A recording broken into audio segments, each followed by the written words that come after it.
मार्गशीर्ष महात्म्य। मथुरा की महिमा। मथुरा के इस स्थल का पुराण का इस महात्म्य के साथ एक संबंध है, केवल यह कि मार्गशीर्ष महीना विष्णु को प्रिय है और विष्णु कृष्ण अपने जीवन के प्रारंभिक भाग में मथुरा क्षेत्र में रहते थे। ब्रह्मा ने कहा है, देवों के देव, वह कौन सा पवित्र स्थान है जहां मार्गशीर्ष महीना सबसे अधिक मनाया जाता है? इसका क्या लाभ है? हे भगवान, सब कुछ बताओ। श्री भगवान ने कहा, वहां मेरा एक महान पवित्र स्थान है जो मथुरा के नाम से प्रसिद्ध है। यह बहुत सुंदर और सम्मानित है। यह मेरा जन्म स्थान है और मुझे बहुत प्रिय है। मथुरा में, हे चतुर्मुखी, एक भक्त को हर कदम पर एक तीर्थ का पुण्य प्राप्त होता है। मनुष्य जहां भी पवित्र स्नान करता है, वह भयानक पापों से मुक्त हो जाता है। हे पुत्र, मथुरा पापनाशक है। यह सभी धर्मपरायणता और सद्गुणों से रहित दुष्ट आत्माओं वाले मनुष्यों द्वारा नरकों में भोगी गई पीड़ा को दूर करता है। कृतघ्न, शराब का आदि, चोर तथा जिसका पवित्र व्रत बीच में ही टूट गया हो, वह मथुरा पहुंचकर भयंकर पापों से मुक्त हो जाता है। जैसे सूर्योदय होते ही अंधकार नष्ट हो जाता है, जैसे वज्र के भय से पर्वत भाग जाते हैं, जैसे गरुड़ को देखकर सर्प नष्ट हो जाते हैं, जैसे हवा के झोंके से बादल बिखर जाते हैं, जैसे सांसारिक दुख ज्ञान से दूर हो जाते हैं, वास्तविकता जैसे सिंह को देखकर हाथी भाग जाते हैं, उसी प्रकार मथुरा को देखकर पाप नष्ट हो जाते हैं। हे पुत्र, मधुपुरी के दर्शन करने से श्रद्धा और भक्ति से युक्त व्यक्ति पवित्र हो जाता है, भले ही वह ब्राह्मण हत्यारा ही क्यों न हो। दूसरे पापियों के बारे में कहने की क्या जरूरत है? जो व्यक्ति मथुरा में पवित्र स्नान करने की इच्छा रखता है और वहां कदम कदम पर जाता है, उसके शरीर से पाप दूर हो जाते हैं। भले ही लोग आकस्मिक रूप से या किसी व्यापारिक सौदे या सेवा के लिए मथुरा जाते हैं, वे केवल मथुरा में पवित्र स्नान के कारण पापों से छुटकारा पाते हैं और स्वर्ग जाते हैं। यहाँ तक कि जो लोग इस नगर का नाम लेते हैं, वे निस्संदेह मोक्ष प्राप्त करेंगे।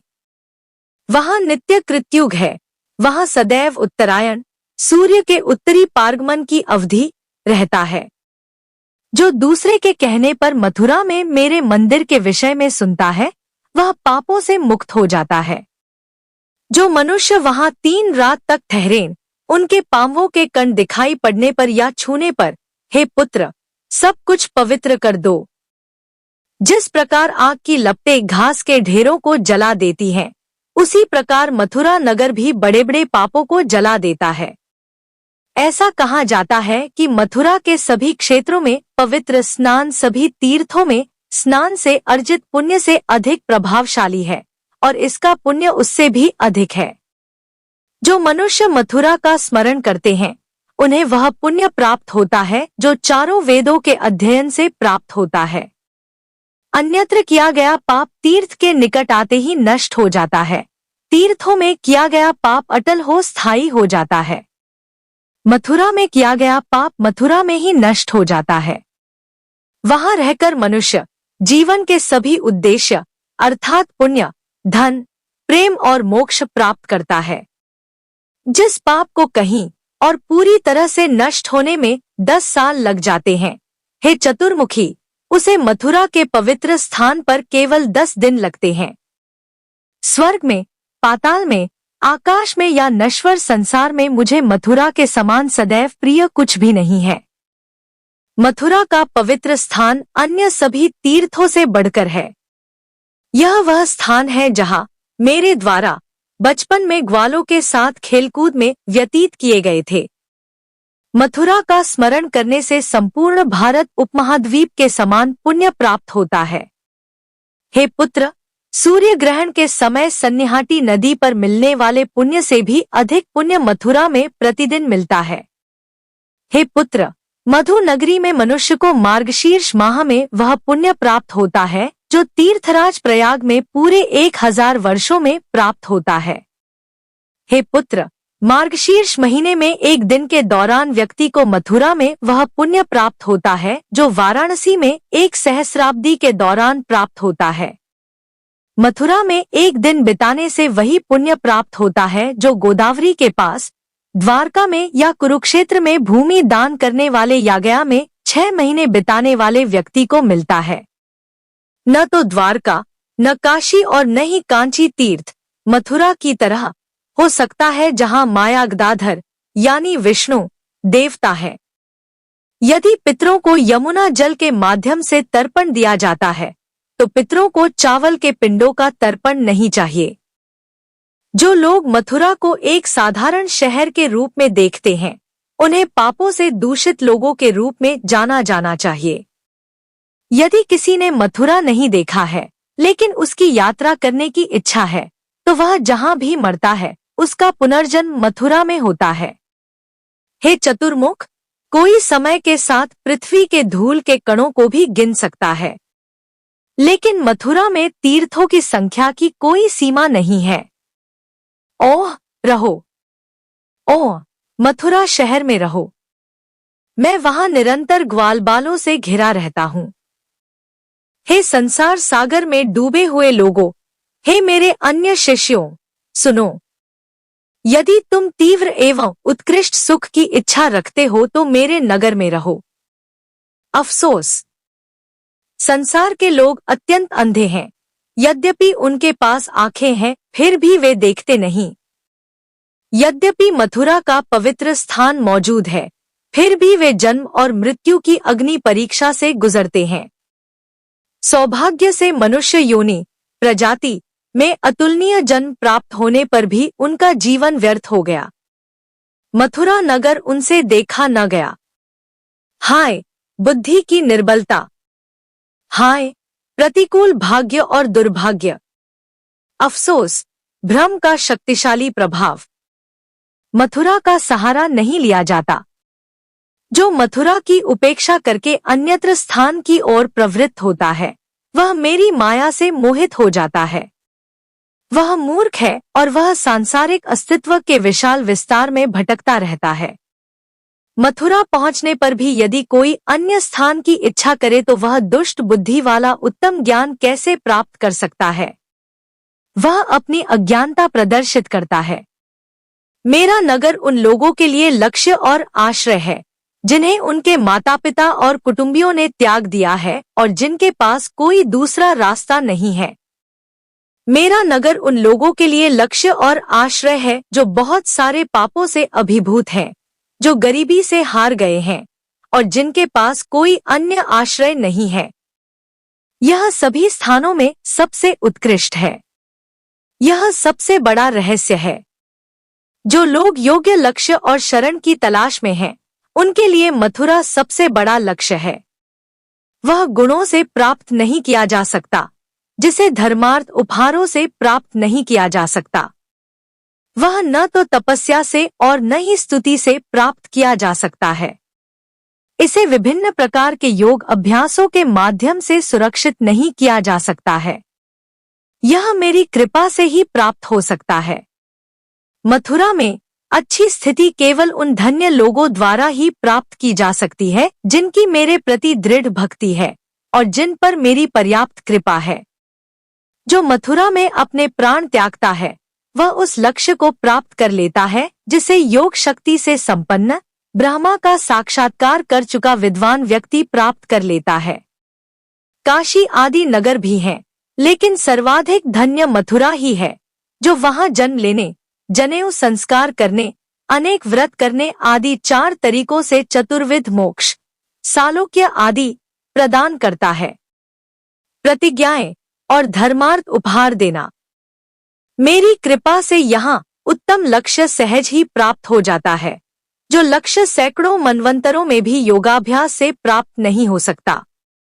जहाँ पापों से डर नहीं है, जहाँ यम से डरना नहीं है और जहाँ गर्भ में रहने यानी पुनर्जन्म का डर नहीं है, उस पवित्र स्थान का सहारा कौन नहीं लेगा। मथुरा से प्राप्त पुण्य और उसके फल को सुनो। जो कीड़े, टिड्डियां, पतंगे आदि मथुरा में आते हैं और वहां मर जाते हैं, वे चतुर्भुज बन जाते हैं, अर्थात विष्णु के समान रूप वाले, अर्थात सारूप्य प्रकार की मुक्ति वाले। जो वृक्ष किनारे से टूटकर गिर जाते हैं, उन्हें महानतम लक्ष्य की प्राप्ति होती है। तपस्या और पवित्र अनुष्ठानों से रहित गूंगे, सुस्त, अंधे और बहरे लोग तथा समय के साथ मरने वाले लोग मेरे लोक में जाते हैं। जो लोग सांपों द्वारा काटे जाते हैं, जो जानवरों द्वारा मारे जाते हैं, जो आग और पानी में मर जाते हैं, और जो लोग मथुरा में अकाल या दुर्घटना से मर जाते हैं, वे मेरे लोक में जाते हैं। सत्य, यह सत्य है, हे श्रेष्ठ ऋषि, कि मैं अपने सम्मान पर कहता हूँ। मथुरा जैसा कोई अन्य स्थान नहीं है जो व्यक्ति की सभी इच्छाओं को पूरा कर सके। कौन सा विद्वान व्यक्ति मथुरा का सहारा नहीं लेगा जो जीवन के 3 लक्ष्यों, सदाचार, धन और प्रेम की इच्छा रखने वाले व्यक्तियों को प्रदान करता है? यह उन लोगों को मोक्ष प्रदान करता है जो मोक्ष की इच्छा रखते हैं, और यह उन लोगों को भक्ति प्रदान करते हैं जो भक्ति की इच्छा रखते हैं। मार्गशीर्ष माह में इन सभी विशेषताओं और अच्छी विशेषताओं वाली मधु नगरी का आश्रय लेना चाहिए। यदि वह उपलब्ध नहीं है तो निषेधाज्ञा के अनुसार पुष्कर का सहारा लिया जाना चाहिए। सबसे पुराना कुंड ब्रह्मा का है, मध्य कुंड विष्णु का है और सबसे छोटा कुंड है जिसके देवता रुद्र हैं। हे बुद्धिमान, यह जान ले इन सभी में, हे पुत्र, व्यक्ति को ये सभी संस्कार, पवित्र स्नान, दान और श्राद्ध आदेशों के अनुसार करना चाहिए। शानदार पूजा की जाएगी। यह मेरी खुशी के लिए अनुकूल है। हे पुत्र, मार्गशीर्ष महीने की पूर्णिमा मुझे बहुत प्रिय है। उस दिन जो भी पुण्य कर्म किया जाएगा वह मुझे प्रसन्न करने वाला होगा। पूर्णिमा के दिन, हे पुत्र, व्यक्ति को दान आदि के ये सभी संस्कार करने चाहिए। गाय का दान, अन्न का दान, सोने का दान और भूमि का दान। मार्गशीर्ष माह की पूर्णिमा के दिन घर से दान करना चाहिए। जो कुछ भी किया जाएगा वह उत्तम होगा और शाश्वत पुण्य प्रदान करेगा। अपनी समृद्धि के अनुसार ब्राह्मणों को भोजन कराना चाहिए। किसी धार्मिक अनुष्ठान के पूरा होने पर पूर्णिमा के दिन ही उत्सव मनाना चाहिए। हे पुत्र, मार्गशीर्ष माह में तीर्थराज आदि मुझे मथुरा के समान प्रसन्न नहीं होते। यदि यह उपलब्ध नहीं है तो पुष्कर का सहारा लेना होगा। पुष्कर और मथुरा में पूर्णिमा का दिन बुद्धिमान भक्तों द्वारा मनाया जाता है। जहां भी इसे मनाया जाए इसे निषेधाज्ञा के अनुसार मनाया जाएगा। जो पूर्णिमा के दिन पवित्र स्नान, दान और पूजा नहीं करता वह 60,000 वर्षों तक रौरव तथा अन्य नरकों में पकाया, यातना दिया जाता है। इसलिए बुद्धिमान लोगों को हर तरह से पूर्णिमा के दिन का सम्मान करना चाहिए, जो मार्गशीर्ष माह में अनंत पुण्य प्रदान करता है। जो मनुष्य मार्गशीर्ष माह में, जो मुझे प्रिय है, मेरे द्वारा बताए गए सभी संस्कारों को भक्तिपूर्वक करता है, उसके पुण्य का फल सुनो। वह उस पुण्य को प्राप्त करेगा जो 10,000 तीर्थों या करोड़ों पवित्र अनुष्ठानों या सभी यज्ञों के माध्यम से प्राप्त होता है। जिस मनुष्य के पुत्र न हो वह पुत्र प्राप्त करता है। निर्धन मनुष्य धन पाता है। जो विद्या चाहता है उसे विद्या मिलेगी और जो सौंदर्य खोजता है वह सुंदर हो जाएगा। एक ब्राह्मण को सभी ब्राह्मणीय वैभव प्राप्त होंगे। एक क्षत्रिय विजय होगा। एक वैश्य धन पर आधिपत्य प्राप्त करेगा और शूद्र अपने सभी पापों से शुद्ध हो जाएगा। हे सम्मान प्रदाता, मनुष्य को मार्गशीर्ष माह में वह सब कुछ प्राप्त हो जाएगा जो तीनों लोकों में प्राप्त करना बहुत कठिन या दुर्गम है। इसके बारे में कोई संदेह नहीं है। हे पुत्र, यद्यपि जो पुरुष इन इच्छाओं से आकर्षित होते हैं वे अंत में संतुष्ट होते हैं। हे चतुर्मुखी, वे उन इच्छाओं के लायक नहीं हैं। हे महाबाहु, वास्तव में अच्छी भक्ति बहुत दुर्लभ है।